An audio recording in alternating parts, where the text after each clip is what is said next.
සුබ උදෑසනක් ඔයාලා හැමෝටම. අපි එනම් පන්ති ආරම්භ කරන්න සූදානම් වෙන්නේ.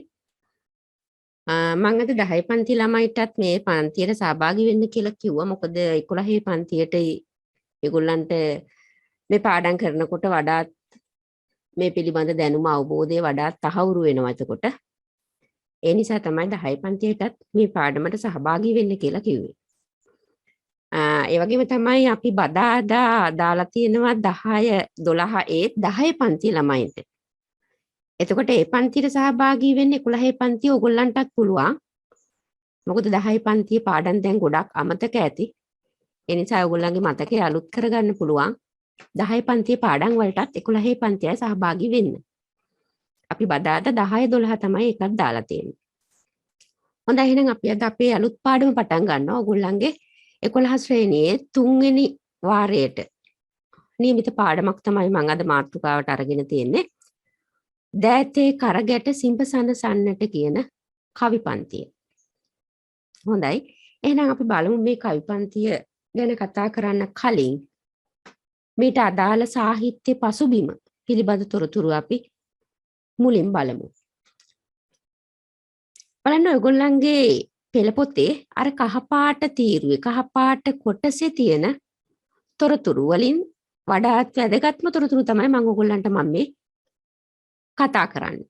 බලන්න මේ දෑතේ කරගැට කියන කවි පෙළ ලියලා තියෙන්නේ අපි හැමෝම දන්න බොහොම ප්‍රසිද්ධ නිර්මාණකරුවෙක් තමයි මේ මහගමසේකර. ඒතර මහගමසේකර ශූරීන් විසින් තමයි මේ දෑතේ කරගැට සිඹසනසන්නට කියන කවි පෙළ නිර්මාණය කළා තියෙන්නේ. එතකොට ඔහු පිටි සාහිත්‍ය යුගය පිළිබඳ කතා කරද්දී අපි ඔහු අයත් වෙන්නේ නූතන යුගයට, ඒ කියන්නේ කොළඹ යුගයට තමයි අයිති වෙන්නේ. එතකොට මේ කවි පෙළ උපුටාගෙන තියෙන්නේ ඔහුගේ ප්‍රබුද්ධ කියන කාව්‍ය සංග්‍රහයෙන්. ඔහු විසින් කරන ලද කාව්‍ය සංග්‍රහ බොහොමයක් තියෙනවා. ඒ අතරින් ප්‍රබුද්ධ කාව්‍ය සංග්‍රහය කියලා කියන්නේ ඉතාමත් ප්‍රසිද්ධ ඔහුගේ නිර්මාණ අතර කාව්‍ය නිර්මාණ අතර වඩාත් විශිෂ්ටතම කාව්‍ය සංග්‍රහය බවට පත් වෙන්නේ ප්‍රබුද්ධ. එතකොට මේ ප්‍රබුද්ධ කියන කාව්‍ය සංග්‍රහයෙන් තමයි ඕගොල්ලන්ගේ මේ කවි පෙළ උපුටාගෙන තියෙන්නේ. ඊට පස්සේ බලන්න මේ මහගමසේකර ශූරීන් ගත්තාම අපි දන්නවා ඔහුව හඳුන්වා දෙනකොට අපට එක් අංශයකින් පමණක් ඔහුව හඳුන්වා දෙන්න බෑ. ඒකට හේතුව තමයි ඔහු බොහෝ අංශවලින් මේ අපේ සිංහල සාහිත්‍යයට දායක වෙච්ච ලේඛකයෙක්. ඒ නිසා තමයි ඔහුව අපිට එක ආකාරයකට පමණක් ඔහුව හඳුන්වලා දෙන්න බෑ. අර කියන ලොවෙන් එක දෙයකට වෙයි සමත කියන කියමන අභිභවාගිය ඒ ඉක්මවාගිය පුද්ගලයෙක් විදිහට තමයි අපි මොහුව දකින්නේ. ඒතර බලන්න ඔහුගේ නිර්මාණ, ඔහුගේ සාහිත්‍යයට දායක වෙලා තියෙන ආකාරය අපිට දැක ගන්න පුළුවන් ඔහුගේ මේ නිර්මාණ දිහා බැලුවට පස්සේ. බලන්න ඔහු ගුවන් විදුලි නාට්‍ය ගැන කතා කරද්දී ඔහු එක පැත්තකින් නාට්‍ය රචකෙක් බවට පත් වෙනවා. කුණ්ඩලකේශි මේ ස්වර්ණතිලකා වගේ නාට්‍ය රචනා කරලා තියෙන්නේ මේ මහගමසේකර ශූරීන් විසින්. ඊට පස්සේ ළමා සාහිත්‍ය ගත්තාම ළමා සාහිත්‍ය නිර්මාණ අතර කැපිපෙනෙන නිර්මාණ තමයි මේ තියෙන්නේ. පුංචි අපට කයි කතන්දර, සරු පොළවක් අපට ඇතේ, කොටි වලිගය, ගීසී පද. ඒතර මේවා ළමා නිර්මාණ ඔහු විසින් කරන ලද. ඊළඟට නාට්‍ය ගත්තට පස්සේ මේ කියන සද්දන්ත හා තවත් නාටක, ඒ වගේම මූදු පුත්තු, හංස ගීතය මේ තමයි සේකර ශූරීන්ගේ නාට්‍ය. ඒ වගේම තමයි ඔහු නවකතා කරුවෙක්. මේ ඉතාමත් ප්‍රසිද්ධ නවකතා දෙකක් තමයි මේ තුම්මන් හන්දිය හා මනෝ මන්දිර කියලා කියන්නේ. ඒක නවකතා ශාස්ත්‍රයේ ඉතා ප්‍රසිද්ධ නවකතා දෙකක් තමයි මේ. ඊට පස්සේ චිත්‍රපට තිර රචනය හා අධ්‍යක්ෂණය ගත්තට පස්සේ මේ තුම්මන් හන්දිය පස්සේ කාලෙකදී චිත්‍රපටයක් බවට පත් වෙනවා. එතකොට ඒ චිත්‍රපටයේ තිර රචනය හා අධ්‍යක්ෂණය කරන්නේ මේ මහගමසේකර ශූරීන් විසින්. ඒ වගේම තමයි කාව්‍ය ග්‍රන්ථ ගත්තට පස්සේ කවියෙක් විදිහට සේකර ගැන කතා කරද්දී ඔහුගේ ඉතා ප්‍රසිද්ධ කාව්‍ය සංග්‍රහ තමයි මේ තියෙන්නේ. බලන්න සක්වාලිහිනි හෙට ඉරක් පායයි මක් නිසාද යත් ජයතිලක ලයනල් හා ප්‍රියන්ත ඒ වගේම බෝඩිම නොමියෙමි ප්‍රබුද්ධ මේවා ඉතාමත් ජනප්‍රිය කාව්‍ය නිර්මාණ කාව්‍ය සංග්‍රහ සේකර ශූරීන්ගේ. ඒ වගේම තමයි ගීත රචනා ගැන කතා කරද්දී ඔහු ඉතාමත් ප්‍රකට ගීත රචකයෙක්. ඉතා උසස් ගණයේ ගීත රසක් අපේ ගීත සාහිත්‍යයට දායාද කරපු නිර්මාණකරුවෙක් තමයි සේකරයන් කියලා කියන්නේ. බලන්න මේ ගීත අපිට නිතර ප්‍රසිද්ධ මාධ්‍ය තුලින් ඇහෙන ඉතා උසස් ගණයේ ගීත විදිහට තමයි මේ ගීත සැලකෙන්නේ. බලන්න රත්නදීප ජන්මභූමි, ඇසේ මතුවන කඳුළු බිඳුගෙන, පාළු අඳුරු නිල් අහස මමයි, අන්න බලන් සඳ, ඈත කඳුකර හිමව් අරණේ. බලන්න මේ ගීත ඔහුගේ ඉතාමත් ජනප්‍රිය ගීත බවට පත් වෙනවා. බලන්න මෙන්න මේ විදිහට ගත්තට පස්සේ ඕගොල්ලන්ට පේනවා ඇති එහෙනම් සේකර කියලා කියන්නේ මහගම සේකර කියලා කියන්නේ විවිධ අංශ වලින් අංශ රාශියකින් සිංහල සාහිත්‍යයට විවිධ නිර්මාණ දායකත්වයේ සැපයූ කෙනෙක් බව ඔබට පේනවා ඇති. එහෙනම් අපි මේ කරුණු ටික සටහන් කරගෙන කවි පන්තිය පිළිබඳව කතා කරමු. ඉස්සර වෙලා මේ ටික අපි ලියාගෙන ඉමු. ලියාගෙන මට කමෙන්ට් එකක් දාන්න හරි කියලා.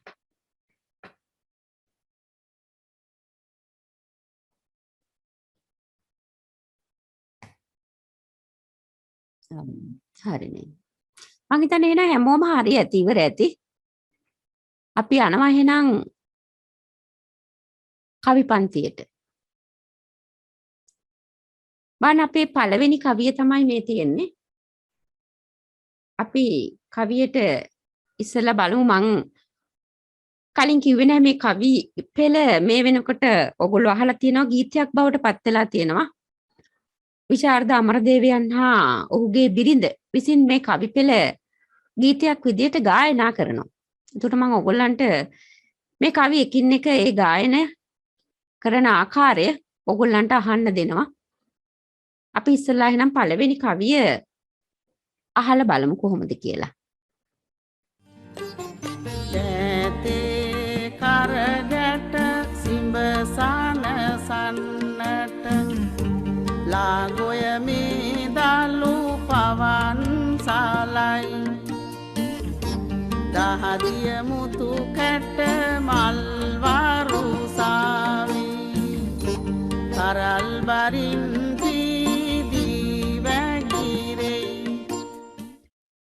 හරි ඔයගොල්ලෝ අහුම්කන් දුන්නේ ඔයගොල්ලන්ගේ කවි පෙළේ පළවෙනි කවිය. ඔය තමයි ඒක ගායනා කරන ආකාරය තමයි ඔයගොල්ලෝ අහගෙන හිටියේ. ඒතර බලන්න මේ කවිය ගත්තට පස්සේ ඔයගොල්ලන්ට පේනවා ඇති මේ කවිය අපි දකින්නේ මේ කවියා මේ කවිය තුල කතා කරන්නේ ගොවියෙක් පිළිබඳව. ගොවියා පිළිබඳ තමයි මේ කවි පෙළේ කවිය කතා කරන්නේ. අපේ රටට බත සපේන අපේ රටේ සංවර්ධනයට ඉමහත් දායකත්වයක් දක්වන අපට නැතුවම බැරි ගොවියා. බලන්න ඔහු පිළිබඳ තමයි මේ කවියේ කියවෙන්නේ. දෑතේ කරගැට සිඹසන සන්නට ලාගොය මේ දලු පවන් සලයි. කවියා කියන විදිහට ගොවියාගේ දෑතෙම කරගැට මතු වෙලා තියෙනවා. අපි දන්නවා මේ ගොවියාගේ දෑතේ කරගෙට මතුවෙන්නේ කොහොමද? අපි දන්නවා ගොවියා කියලා කියන්නේ උදේ ඉඳලා රෑ දහවල් දෙකේම එකම විදිහට මේ කුඹුර සරුසාර කරගන්න සාරවත් අස්වැන්නක් ලබා ගන්න මේ උදැල්ලත් නගුලත් එක්ක පොරබදන කෙනෙක් තමයි ගොවියා කියලා කියන්නේ. එහෙනම් මේ ගොවියාගේ දෑති කරගෙට එන්නේ කොහොමද? මෙන්න මේ උදැල්ලත් නගුලත් එක්ක පොර බැදීම නිසා. එතකොට මේ මතුවෙන කරගට අපි දන්නවා මේ ගොයන් ගස්වල තැවරීම නිසා මේවා සීරීමටපත් වෙනවා. ඒ සීරෙනකොට මේවා දැවිල්ල ගන්නවා, දන්න ගන්නවා. දැවිල්ල හට ගන්නවා. ඒතරන්නේ දැවිල්ල සමනය කරන්න. ඒකට ඒවා සුවපත් කරන්න මේ ලා ගොයම විසින් පවන් සලන බවක් කවියා කියනවා. බලන්න කවියා මෙතෙන්දී මේ යොදා ගන්නා උත්ප්‍රේක්ෂා අලංකාරය අපි පෙර කවිවලදී කතා කරා මේ උත්ප්‍රේක්ෂා අලංකාරය කියන එක. ඒ කියන්නේ අර සෝබා දහමේ සිදුවන යමකට අරුතක් ආරෝපණය කිරීම තමයි අපි උත්ප්‍රේක්ෂා අලංකාරයේ විදිහට දකින්නේ. ඒතර කවියා මෙතෙන්දී මෙන්න මේ උත්ප්‍රේක්ෂා අලංකාරයෙන් මේ කවිය හැඩ ගන්වන ආකාරයක් අපි මේ දකින්නේ. කවිය කියන්නේ මේ ගොයම ඉබේට හුළඟට මේ අතට වැනෙනවා කියන එක නෙමෙයි. කවිය එහෙම නෙමෙයි දකින්නේ මේක. කවිය ඒක දකින්නේ වෙනත් ආකාරයකින්. කවිය දකින්නේ අර ගොවියාගේ දෑතේ තියෙන කරගැට වලින් නැගෙන වේදනාවට. ඒ වේදනාව සුවපත් කරන්න මේ ගොයම පවන් සලනවා කියලා තමයි කවිය කියන්නේ. ඒක තමයි අපි මෙතන කියන්නේ උත්ප්‍රේක්ෂා අලංකාරය මේක හැඩ කරලා තියෙනවා කියලා කියන්නේ අන්න ඒකට අපි. ඒතර බලන්න කවියා මේ ගොයමින් හමන ඒ සිසිලස වඩාත් සිහිලස් කරන්න කවිය යොදන පද බලන්න මේ ගොයම ලා ගොයම බවට පත් කරලා තියෙනවා. ඒ වගේම ගොයම් කොළ දලු බවට පත් කරලා තියෙනවා. බණ කවියා මේ අමුණන වදන් තුල ඔහු යොදා ගන්නා ඒ ඊටමත් උචිත අර ඖචිත්‍ය ගුණයෙන් යුතු වදන් ඇමිනුම අපි මෙතෙන්දි දකිනවා. අර ගොයම ලා ගොයම බවට පත් කරා. කොළ දලු බවට පත් කරලා තියෙනවා. එතකොට මේ තුලින් අපි මේ පෙර නිර්මාණවලදී කතා කරලා තියෙනවා මේ මෝරපු කොළවලට වඩා දලු වලින් හමන පවන සිහිලස වැඩි. සිහිලස් ගුණය වැඩි ඒවයි. ඒතර ඒ නිසා තමයි මේ සේකරයන් මේ ගොයම ලා ගොයම ලපටි ගොයම බවට පත් කරලා තියෙනවා. ගොයම් පැලපත අපි අහලා තියෙනවා පැල ගොයම. ගොයම් කොළ දලු බවට පත් කරලා තමයි මේ පවන් සැලීම සලස්සලා තියෙන්නේ. ඊළඟට කියනවා බලන්න මේ කවි පාද දෙක ගත්තට පස්සේ අපිට දැනෙනවා මේ කවියා කියන ආකාරයට මේ ගොවියාට කිසියම් අඩුවක් වෙලා තියෙනවා මේ රටෙන් සමාජයෙන්. අපිට දොනිතාර්ථ මතු කරනවා මේ තුල. කොහොමද මේ රටට බත් සපයන ගොවියාගේ දුක දැක්කේ මේ රටේ සමාජයේ ඉන්න වගකී යුත්තන් බලවතුන් නොමි. ඔහුගේ දුක දැක්කේ අර ගොවියා විසින්ම පෝෂණය කරන ලද ගොයම විසින්මයි. ඒ ගොයම විසින්මයි ගොවියාට Tamanගේ කෘතවේදීත්වය පළ කරේ. රටට බත සැපෙව්වට රටේ ජනතාවගේ බඩ පිරෙව්වට ගොවියා විසින් නමුත් ගොවියාගේ දුක බලන්න වගකීම් යුත්තේක් නැති බව අපට කවියා මේ කවි පාද දෙක තුල ධනිත කරලා තියෙනවා දැනෙන්න හැරලා තියෙනවා. ඊළඟට බලන්න කවියා ඊළඟට යොදා ගන්න ප්‍රබල රූපක දෙකක් අපි දකිනවා. දහඩිය මුතුයට මල්වරු සාවි කරල් බරින් පීදී වැගිරේ. කවියා මේ ගොවියා හෙළන දහඩිය මුතුයට බවට පත් කරලා තියෙනවා. ඒ වගේම ඒ දහඩිය මල් වරුසා බවට පත් කරලා තියෙනවා. ඒතර මේ තුල අපි දකිනවා මේ කවියා ගොවියාගේ ශ්‍රමයට දෙන ශ්‍රමාභිමානය ජනිත කරලා තියෙනවා ඒ තුල. අපි දකිනවා රූපක කියලා කියන්නේ ප්‍රබල හැඟීම් ධනිත කරන්න පුළුවන් ප්‍රබල හැඟීම් දනවන්න පුළුවන් කාව්‍ය අලංකාරයක් තමයි රූපක කියලා කියන්නේ. ඒතර මෙන්න මේ රූපක දිත්වයක් යොදා ගනිමින් කවියා මේ කවිපාදයේ තුල අපි දකිනවා මේ ශ්‍රමයට දෙන අභිමානය වටිනාකම ගොවියාගේ ශ්‍රමය කොයිතරම් වටිනා දෙයක්ද කියන එක සේකරයන් අපිට කියලා දෙනවා.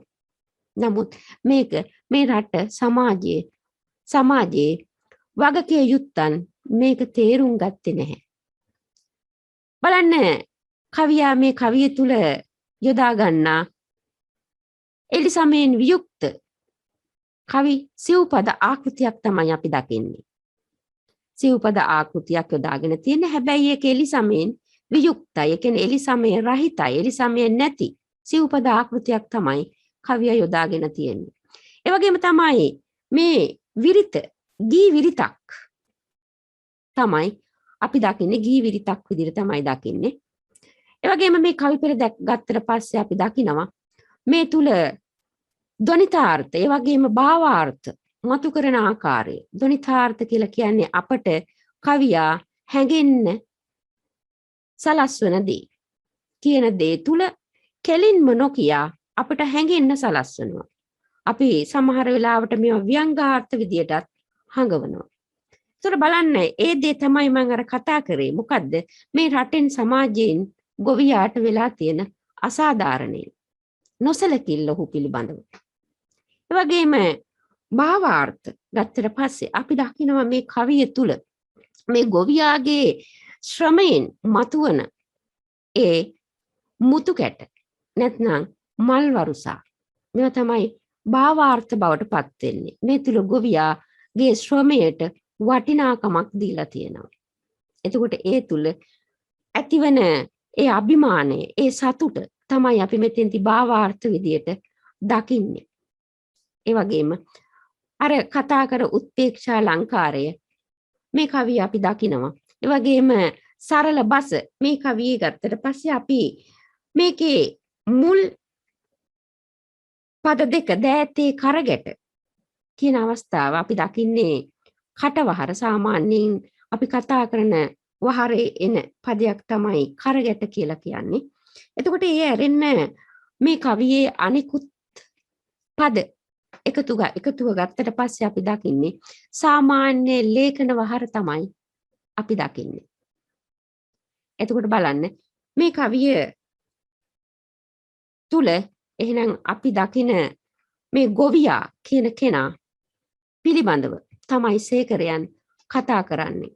ඒ තුල ගොවියාට හිමි වෙලා තියෙන තැන, ගොවියාගේ මහන්සිය තුල ඔහු මේ රටට සපේන දායකත්වය පිළිබඳ තමයි අපි මේ කවියේ දකින්නේ.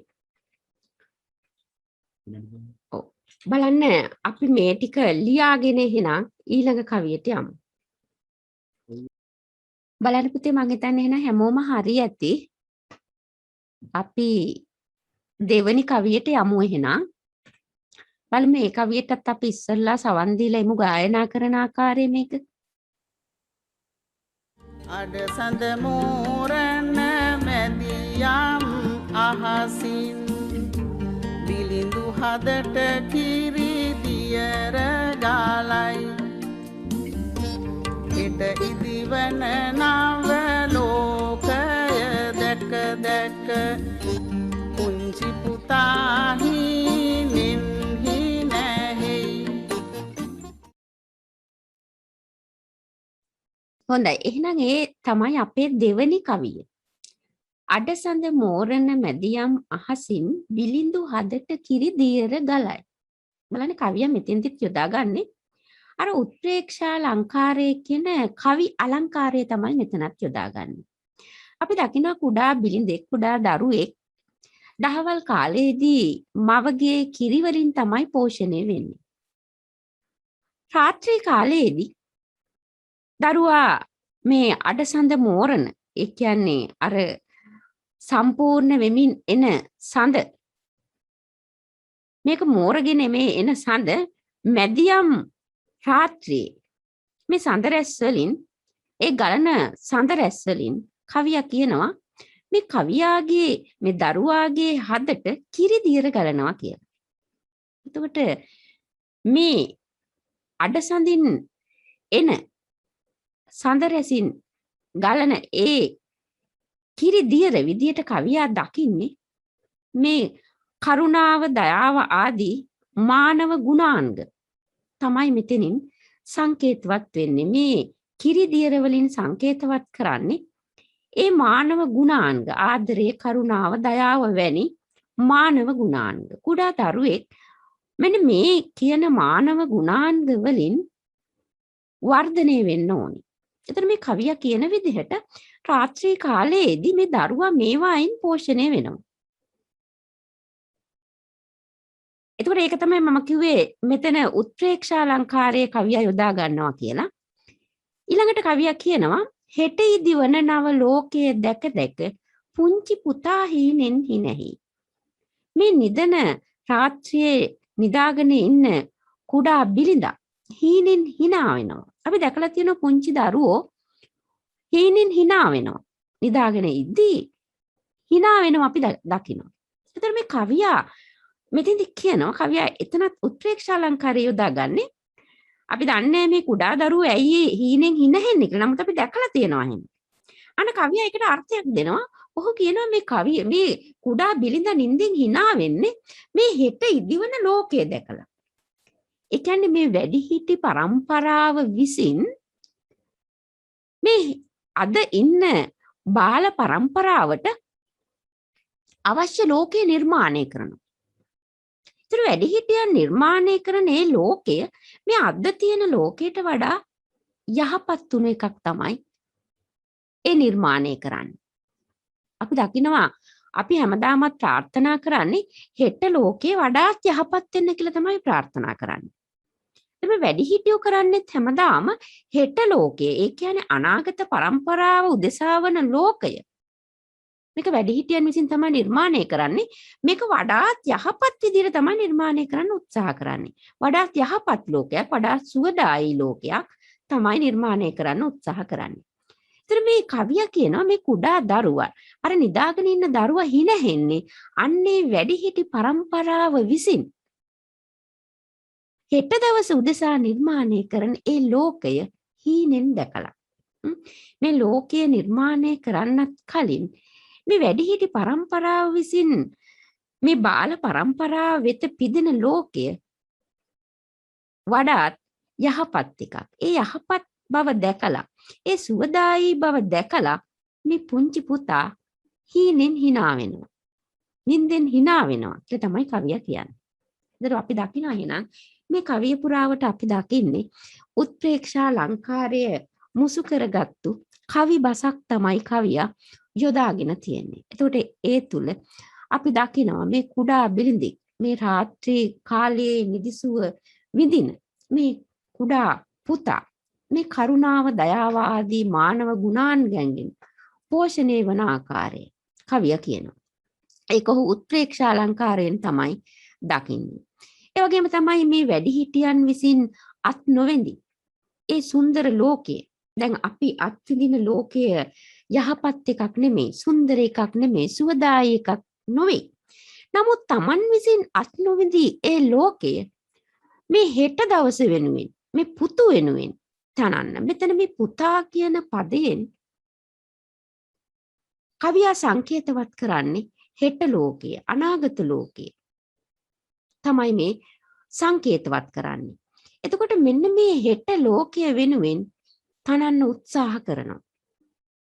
බලන්න මේ කවියා යොදා ගන්න කවිය තුල අපි දකිනවා කවියාගේ ලේඛන වහර, ඒ වගේම තමයි සරල බස, ඒ වගේම අනුප්‍රාසාත්මක වදන් තුල කවියා ඇති කරන ශබ්ද රසය. මේ තුල අපි දකින මේ වචන තුල මේ අකුරු ගැළපීම තුල අපි දකිනවා මතුවන අනුප්‍රාසාත්මක බව. ශබ්දය අපි දකිනවා. අපි කතා කරලා තියෙන අනුප්‍රාසාත්මක වදන් තුල අපි දකින්නේ ශබ්ද රසය නිර්මාණයකට එකතු කරන්නේ ශබ්ද රසය. ඒ තුල කවියේ අර්ථය වඩා තීව්‍ර කරන්න කවියා උත්සාහ කරනවා. එහෙනම් බලන්න මේ කවිය තුල අපි දකින්නේ මේ වැඩිහිටි පරම්පරාව විසින් හෙට දවස වෙනුවෙන් තනන ලෝකය පිළිබඳව මේ නිදන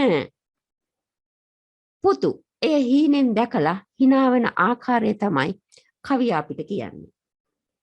එහෙනම් අපි මේ කවියේ තොරතුරු ටික ලියාගෙන ඊළඟ කවියට යමු. බලන්න මං හිතන්නේ හැමෝම ලියලා ඉවර ඇති. එහෙනම් අපි ඊළඟ කවියට යනවා. බලමු අපි තුන්වෙනි කවිය සවන් දීලා ඉමු කවියට.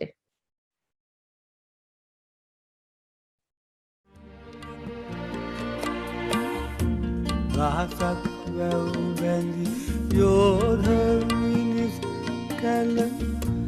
යලි ඉපදී ඇති ලක් දෙරණේ සත්වනි නව නිදහන් මතුවී විසිනාවෙනි ඔබ වැටුනේ. බලන්න දහසක් වැව් බැඳි යෝධ මිනිස් කැල යලි ඉපදී ඇත මව් දෙරණේ. අපි අහලා තියෙනවා අපේ ඉතිහාසයේ හිටිය අතීතයේ මේ යෝධ වැව් ඉදිකල යෝධ මිනිසුන් ගැන අපි අහලා තියෙනවා අපේ ඉතිහාසයේ. එතකොට එවැනි අය යෝධයෝ කියලා කියන්නේ අපි දන්නවා අසාමාන්‍ය ශරීර ශක්තියක් ඒ වගේම මානසික ශක්තියක් ඇති අය තමයි අපි යෝධයින් විදියට සලකන්නේ. එතකොට අන්න එවැනි යුග පුරුෂයන් අපේ ඉතිහාසයේ තුල ඉඳලා තියෙනවා. අපි ඒ අය ගැන අහලා තියෙනවා.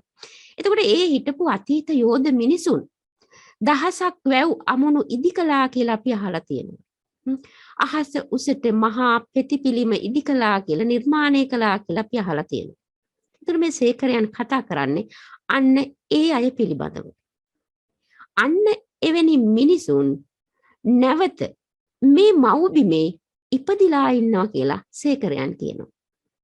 එතකොට මේ යලි ඉපදී ඇත මව් දෙරණේ අපේ මව්බිම තුල එවැනි යෝධ මිනිසුන් නැවත ඉපදිලා තියෙනවා කියලා තමයි සේකරයන් කියන්නේ. ඒතර ඔහු මේ කියන්නේ කවුරු ගැනද? මේ තමයි වර්තමාන වැඩිහිටි පරම්පරාව. සේකරයන් ඇතුළු වැඩිහිටි පරම්පරාව ගැන තමයි මේ කියන්නේ. දහසක් වැව් බැඳි යෝධ මිනිස් කැල යලි ඉපදී ඇත මව් දෙරණේ. ඒ තමයි සේකරයන් ඇතුළු වැඩිහිටි පරම්පරාව. මේ හෙට ලෝකයේ ඉදිකරන වැඩිහිටියන්. එතකොට ඔවුන් සේකරයන් දකින්නේ මේ අතීතයේ හිටි අර දහසක් වැව් බැඳි යෝධ මිනිසුන් විදිහට තමයි මේ වැඩිහිටි පරම්පරාව දකින්නේ. සත්රුවනින් නව නිදහන් මතුවී පුතුගේ සිනහවෙනි ඔප වැටුනේ. සත්රුවනින් සත්රුවන් මණික් වර්ග 7ක් පිළිබඳ කතා කරනවා. සත්රුවන් කියලා කියන්නේ රන් රිදී මුතු මණික් පබළු දියමන්ති වෛරෝඩි. මෙන්න මේ කියන 6 තමයි මේ සත්රුවන් කියලා කියන්නේ. රන් රිදී මුතු මණික් පබළු දියමන්ති ඒ වගේම වෛරෝඩි. නව නිදහන් කියලා කියන්නේ නව අලුත් ධන තැන්පතු. නව නිදහන අලුත් නිදාන. මේ නව නිදහන් කියන එකේ අර්ථ දෙකක් අපිට දෙනවා. ඔය නව ධන තැන්පතු කියන එක එකක්. තව එකක් තමයි මෙතනින් සේකරයන් කියන විදිහට තවත් එකක් තමයි මේ නව නිදහන් කියන්නේ නිදාන නවයක් පිළිබඳ සඳහනකුත් තියෙනවා. ඒ නිදාන නවය තමයි ඔයගොල්ලෝ අහලා තියෙනවා. අර කුවේර ධනයට අධිපති කුවේර පිළිබඳ අහලා තියෙනවා ඔයගොල්ලෝ. ආලක මන්දාව තමයි ඔහුගේ නගරයේ බවට පත් වෙන්නේ. එතකොට මේ ආලක මන්දාවේ අධිපති තමයි කුවේර කියලා කියන්නේ. ඔහු ධනයට අධිපති. ඒතර ඔහුගේ තියෙනවා නිදාන නවයක්. පැරණි සිංහල සංස්කෘත කවි සාහිත්‍යයේ කියවන විදිහට ඔහුට තියෙනවා නිදාන නවයක්. මේ නිදාන නවයේ විශේෂත්වය තමයි මේ නිදාන් වලින් ධනය අපි එළියට ගත්තත් මේ නැවත නැවත ඒ ඇතිවන රික්තකය පිරෙනවා. අඩුවක් වෙන්නේ නැහැ. අපි කොයිතරම් ධනෙ ඒකෙන් එළියට ගත්තත් මේ නිදාන් වලින් ගත්තත් ඒව නැවත නැවත පිරෙනවා. ඒක තමයි විශේෂත්වය. එතකොට මේ සේකරයන් මෙතනින් අදහස් කරන්නේ එක පැත්තකින් නව ධන තැන්පතු වෙන්න පුළුවන්. තවත් විදියකින් කියනවා නම් අර කුවේරගේ නිදාන නවය වැනි සම්පත් වෙන්නත් පුළුවන්. ඒතර මේ ආකාර දෙකෙන්ම අපි මෙතෙන්දී රස විඳින්න පුළුවන්. එතකොට එහෙම අර කුවේරගේ නව නිදහන් වුණොත් කවදාවත් මේ සේකරයන් පතන මේ බලාපොරොත්තු වන මේ රට තුල මේ අනාගත ලෝකය පිළිබඳ ලෝකය කවදාවත් ධන තැම්පතු ධන සම්පත් වලින් හිගයක් වෙන්නේ නැහැ. මොකද ගන්න තරමට නැවත නැවතත් ඒ ධන නිධාන නැවත පිරෙනවා. එතකොට සමහරවිට සේකරයන් ප්‍රාර්ථනා කරනවා ඇත්තේ එවැනි හෙට දවසක් එවැනි රටක් එවැනි සමාජයක් වෙන්න පුළුවන්. එතකොට සේකරයන් කියන්නේ මෙන්න මේ සත්රුවන් නව නිධාන් තුලින් මේ පුතුගේ අනාගතය වඩාත් උපවත් වෙනවා කියන එක තමයි මේ කවිය තුල කියවෙන්නේ. බලන්න ඒ අනුව ගත්තට පස්සේ අපිට මේ කවිය තුලින් එකක් තමයි මේ අතීත ශ්‍රී විභූතිය අපේ මතකයට නගනවා. දහසක් වැව් බැඳි යෝධ මිනිස් කියලා කියනකොට මේ තමයි අපේ අතීත ශ්‍රී විභූතිය. අපේ හිත සතුටට පත් කරන අභිමානය, ධනවන දේශාභිමානය, ඒ වගේම ශ්‍රමාභිමානය මේ තුල ජනිත කරලා තියෙනවා. දහසක් වැව් බැඳි යෝධ මිනිස් කියලා. එතකොට ඔවුන්ගේ ඒ මෙහෙය වෙනුවෙන් කවියා දීලා තියෙන ඒ වටිනාකම අපි දකිනවා මෙතෙන්දී. ඒතර මේ තුල ඇතිවෙන දේශාභිමානය, ඒ වගේම ශ්‍රමාභිමානය වඩාත් ඉහළින් කවියා දනවන්න උත්සාහ කරලා තියෙනවා. එතකොට එවැනි මිනිසුන් නැවත මේ මව්බිම තුල ඉපදීම තුල ඇති කරන්නේ දේශාභිමානයක්. අපේ හිතේ අපේ දේශය පිළිබඳ, උපන් දේශය පිළිබඳ ආදරයක්, භක්තියක්, ඒ වගේම අභිමානයක් අපි තුල ඇති කරනවා. ඒකයි අපි කියන්නේ මේ කවිය එක පැත්තකින් දේශාභිමානය දනවනවා, තවත් විදිහකින් ශ්‍රමාභිමානය දනවනවා. එතකොට මෙන්න මෙවැනි පුද්ගලයන්, මෙවැනි වැඩිහිටි පරම්පරාවක් තමයි මේ හෙට දවස නිර්මාණය කරන්නේ. මේ අතීත යෝධ මිනිස් කැල මේ වත්මන් වැඩිහිටි පරම්පරාව තමයි සංකේතවත් කරන්නේ. ඒ වගේම මේ පුතා තුලින් අනාගත ලෝකය සංකේතවත් කරනවා. ඒත් අපි දකිනවා කවියා මේ සංකේත භාවිතය තුල අපි දකිනවා Tamanගේ අදහස්, Tamanගේ කවි නිර්මාණය ඉදිරිපත් කරන ආකාරය. ඒ කවිය වඩාත් අර්ථ ගන්නවන්න කවියා සංකේත භාවිතා කරන ආකාරය දකිනවා. ඒ වගේම තමයි මේ කවියේ අර්ථය වඩා තීව්‍ර කරනවා. කොහොමද? මේ අතීත ශ්‍රී විභූතිය යොදා ගැනීම තුල අපිට දැනෙනවා වැඩිහිටි පරම්පරාව මොන වගේද එහෙනම්. ඒක කියන්න තමයි ඔහු යොදාගන්නේ අර දහසක් වැව් බැඳි යෝධ මිනිස් කැල කියන යෙදුම. එතකොට එවැනි මිනිසුන් තමයි මේ නැවත මේ මව්බිම තුල ජනිත වෙලා තියෙන්නේ. එතකොට ඒ නිසා තමයි මේ කියන්නේ මේ අතීත ශ්‍රී විභූතිය තුල කවිය වඩාත් අර්ථ සම්පන්න කරනවා.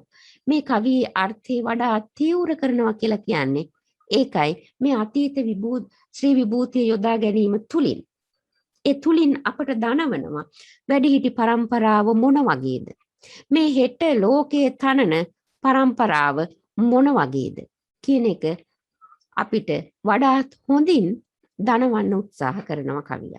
එහෙනම් අපි දකිනවා මේ කවිය ගත්තට පස්සේ මේ දේශාභිමානයත් ශ්‍රමාභිමානයත් දනවන්න කවියා උත්සාහ කරන ආකාරය මේ කවිය තුල. ඒ වගේම කවි අලංකාර ගත්තාම කවි බස, සාමාන්‍ය ලේඛන වහර කවියා යොදා ගන්නවා. ඊට අමතරව සංකේත පද, සංකේත භාවිතය යොදා ගන්න ආකාරය අපි දකිනවා. එහෙනම් මේ කවියේ තොරතුරු ලියාගෙන අපි ඊළඟ කවියට යමු. මම හිතන්නේ හැමෝම ඉවරයි පුතේ. එහෙනම් අපි යනවා ඊළඟ කවියට. අපේ 4 වෙනි කවිය. ඒකටත් අපි සවන් දීලා ඉඳිමු. දැසේ කඳුලැලි පිත්සදා බලනෙමි හෙට හිරු එළියට වඩින දිනේ අය නැති පිය නැති නිවාල් යුගයක පුංචි පුතා රජ කරනු පෙනේ.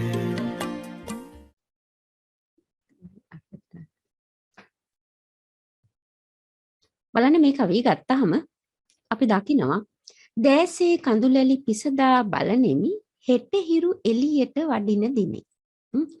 දැසේ කඳුලැලි පිසදා බලනෙමි. කවියා අතීතයේ පිළිබඳව දුකටපත් වෙනවා.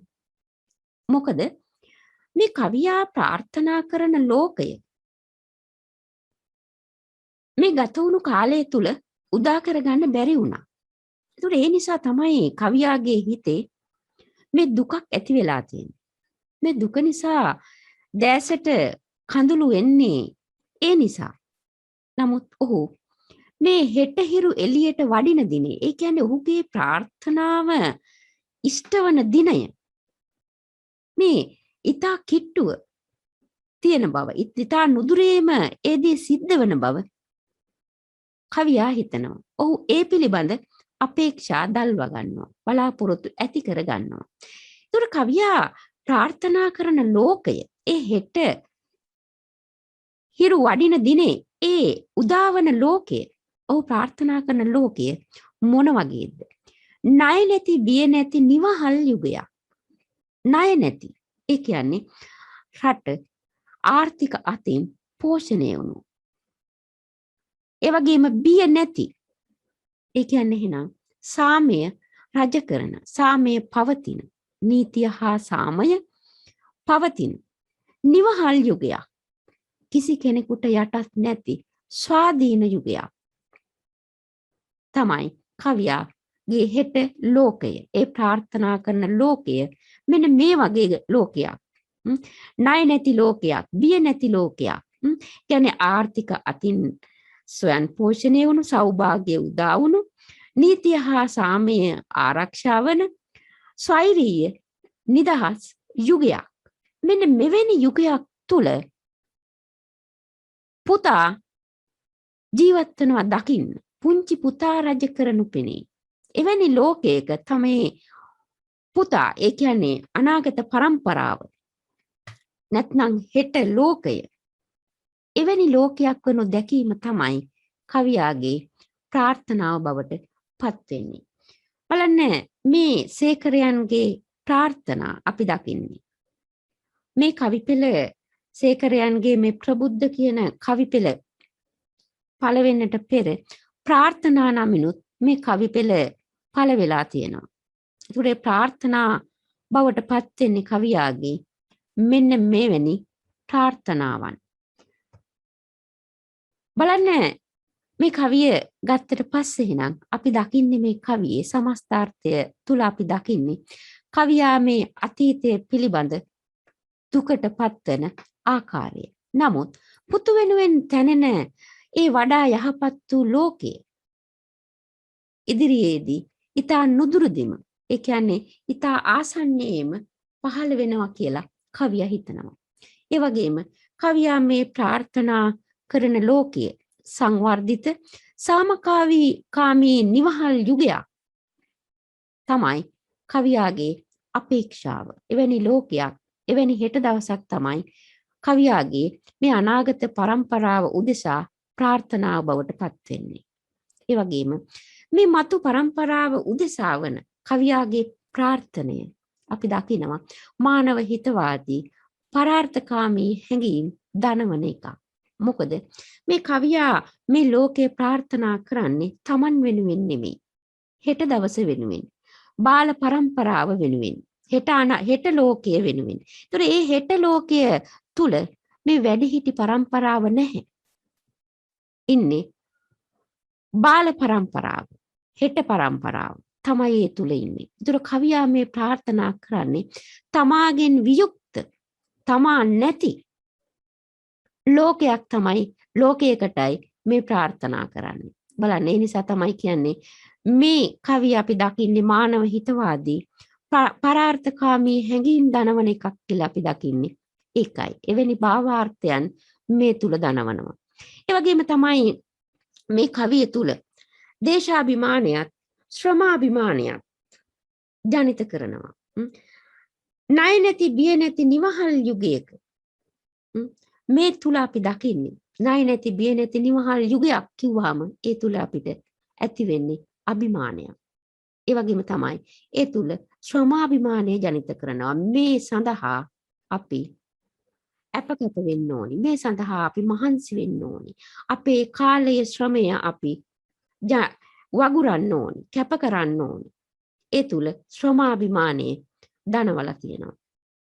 ඒ වගේම කවියාගේ බස ගැන කතා කරද්දී අපි දකින්නේ කවියාගේ මේ ලේඛන බස තමයි සාමාන්‍ය ලේඛන බස තමයි වඩාත් ඉස්මතු වී පෙනෙන්නේ. එහෙනම් මේ කවිය තුල අපි දකිනවා කවියාගේ ඒ උතුම් ප්‍රාර්ථනය මානව හිතවාදී පරාර්ථකාමී ඒ ප්‍රාර්ථනය අපි දකිනවා. ඒ තුල කවියා පාඨකයාගේ සිත් තුල මේ දේශාභිමානයත් ශ්‍රමාභිමානයත් ඇති කරන්න උත්සාහ කරනවා. එහෙනම් අපි මේ කවියත් ලියාගෙන ඊළඟ කවියට යමු. හැමෝම ඉවරයි එහෙනම් බලන්න අපි යනවා ඊළඟ කවියට දැන්. බලමු ඒ කවියටත් අපි සවන් දීලා කතා කරමු.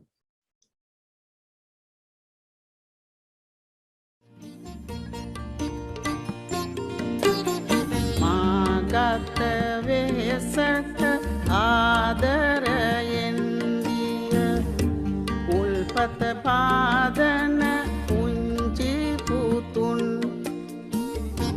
ඒ ගත වෙහෙසම සතුටක් වීමට ඔබ සිහිවන විට පුංචි පුතුන්. බලන්න කවියා කියන ආකාරයට මාගත වෙහෙසට ආදරයෙන් දිය උල්පත පාදන පුංචි පුතුන්.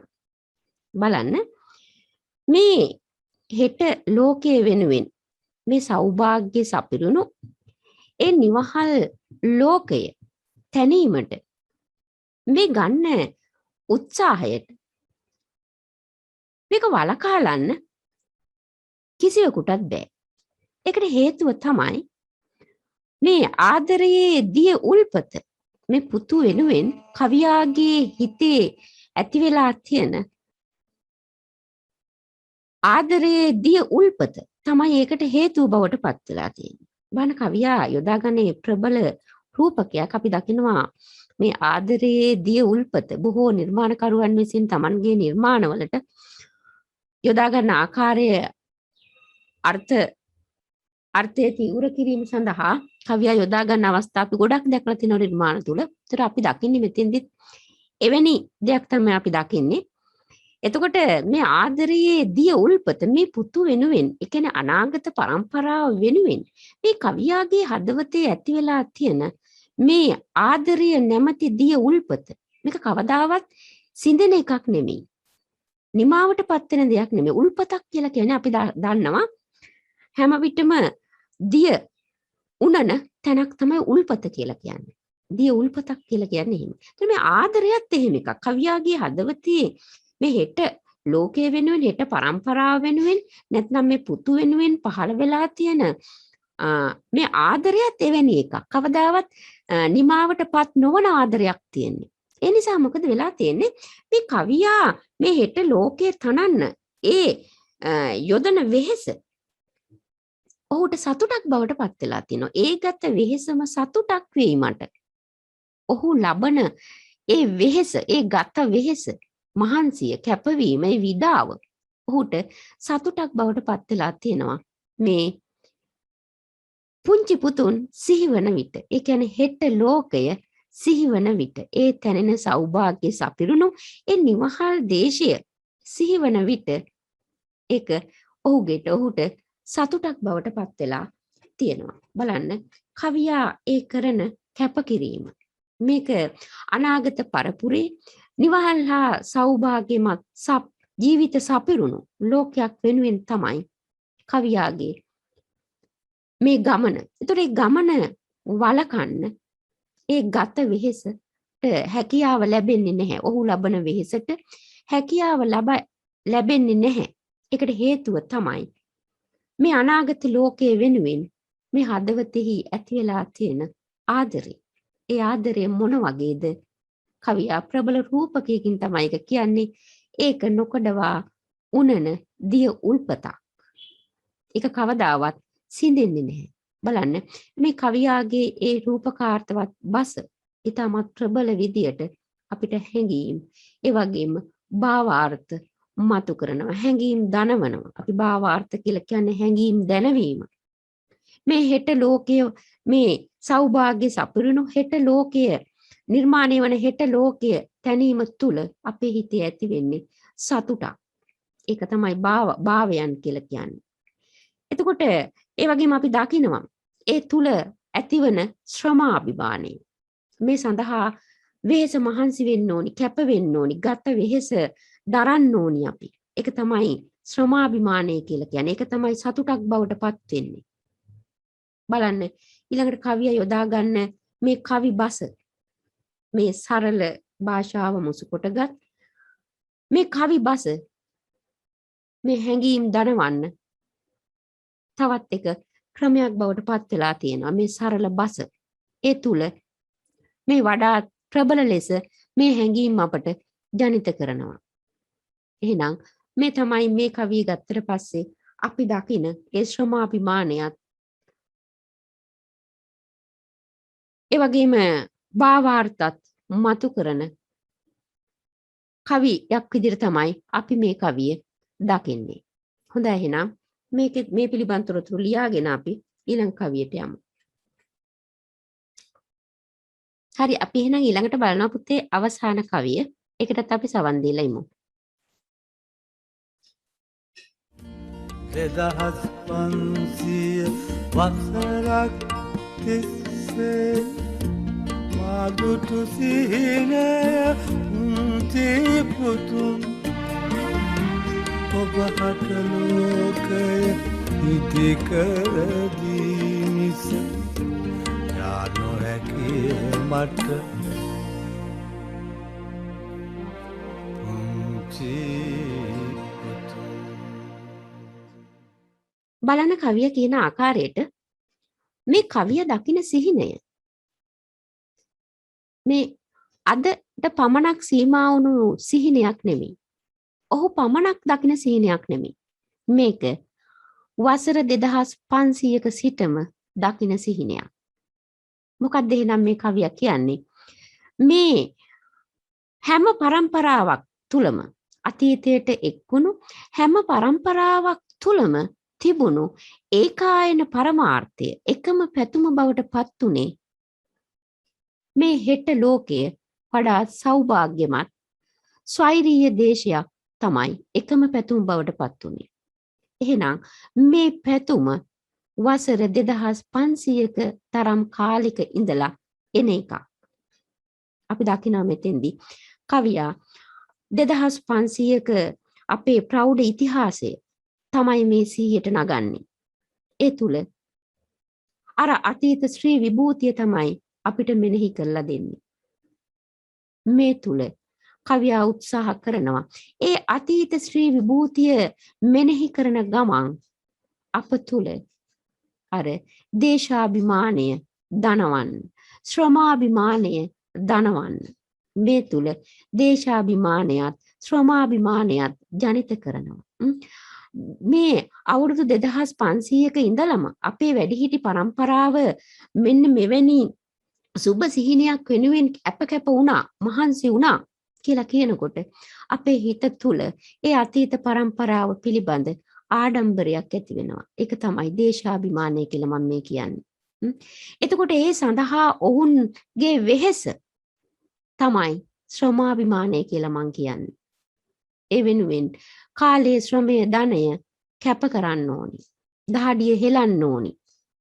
එතකොට ඒක තමයි ශ්‍රමාභිමානයේ බවට පත් වෙන්නේ. එහෙනම් කවිය උත්සාහ කරනවා මේ සෞභාග්‍ය සපිරුණු ඒ නිවහල් දේශය ගොඩනැගීම මේ එක પરම්පරාවකගේ පමණක් පැතුම උනේ නැහැ.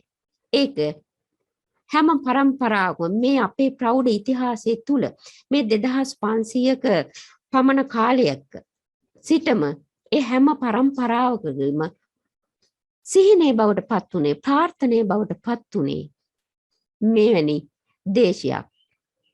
අන්නේ ලෝකය කවිය කියන විදිහට ඉදි කරලා මිසක් නිර්මාණය කරලා මිසක් මිය යන්න කවියගේ බලාපොරොත්තුවක් නැහැ. ඔබහට ලෝකයේ ඉදිකර දී මිස යා නොහැකිය මට පුංචි පුතුන්.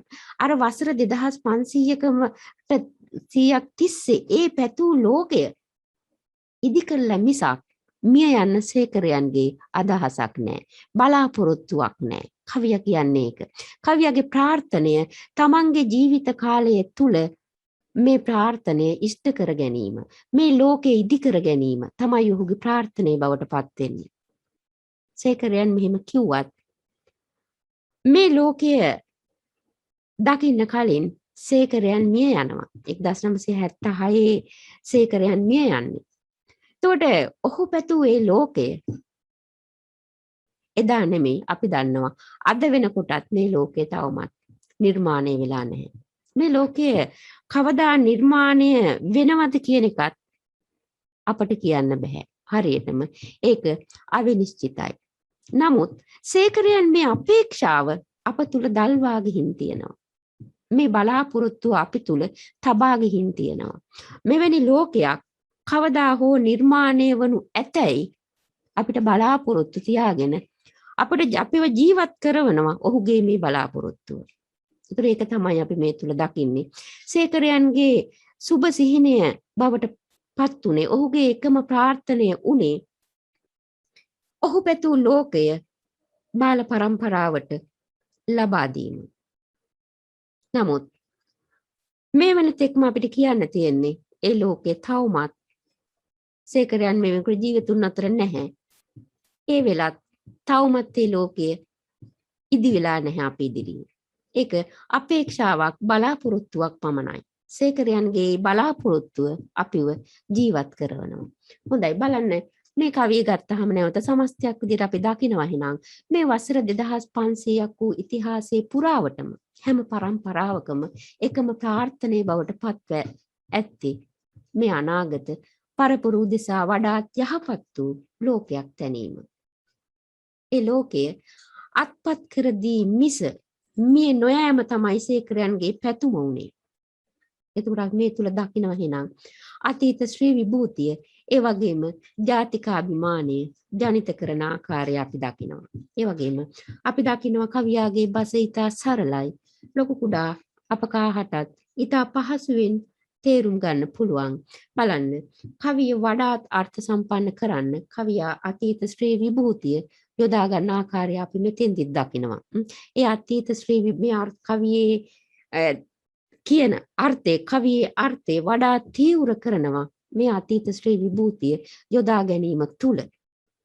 එහෙනම් මේ තමයි අපේ අවසාන කවිය. හොඳයි අපි ඒ කවිය පිළිබඳ තොරතුරු ටික ලියා ගනිමු. හොඳයි පුතේ එහෙනම් අපේ පාඩම මේ ඉවර වෙනවා පුතේ. ඕගොල්ලන්ට තියෙනවා මේකේ අභ්‍යාසවල ප්‍රශ්න වලට උත්තර ලියන්න. මම හිතන්නේ මේ ප්‍රශ්න වලට උත්තර අපි කතා කෙරුණා මේ අපේ සාකච්ඡාව තුළ විස්තර කිරීම තුළ. ඔයගොල්ලන්ට ප්‍රශ්න වලට උත්තර ලියන්න පුළුවන්. දැන් ලියලා පුරුදුයි. 11 නේ ඔයගොල්ලෝ. දරුවන්ට මුකුත් අහන්න දැනගන්න දෙයක් තියෙනවා නම් පුළුවන් කතා කරන්න.